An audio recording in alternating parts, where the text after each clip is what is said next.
Hi Gio, this is going to be a little bit of feedback on your paper as you prepare the technology manuscript for submission. As you can see, I'm reading it right now in Google Plus, and I'm going to try to skim through and give you some feedback as we go. First of all, I think you have a good topic here, a really good idea, and something that people are going to want to read about. Overall, though, what you have is a literature review right now. And I think one way that you can really add to this paper and to this piece as you're preparing it to send off for publication at the end of the week is to actually go in and add a reflective component to your piece. So, you have this sort of conclusion section where you talk about your views on technology and how you see it as being useful.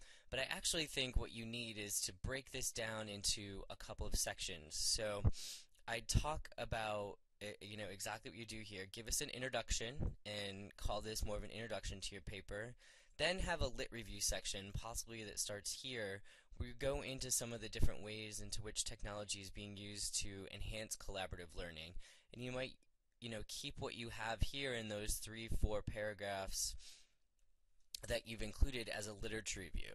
Then after your lit review, I would move into a reflective piece for yourself. So talk about what it's like for you learning technology, how you maybe have been resistant to it in the past, but now you sort of see the benefits of it, and talk about the ways in which you can sort of see technology being used. You have this wonderful lead-in right here that the fastest growing demographic in Facebook is 35 and older.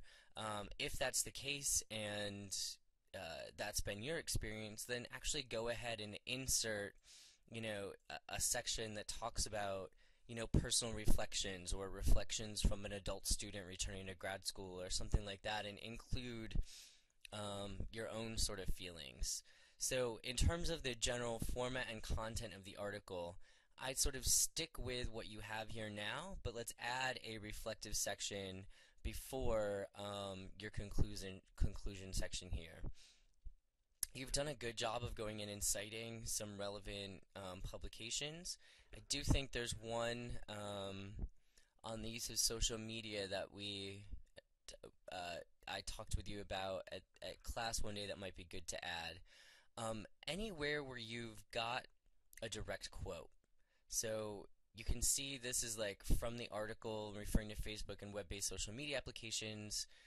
These technologies are so commonplace that they've begun to disrupt elements of our social fabric. At the end of this section right here is where you need to add a citation to that publication.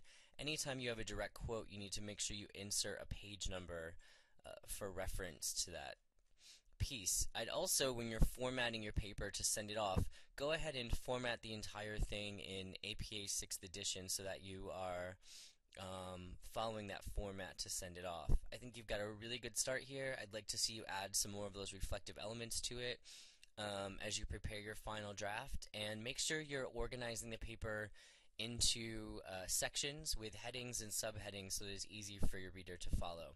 Great start to this. I look forward to reading the final piece at the end of the week. Thanks, Gio.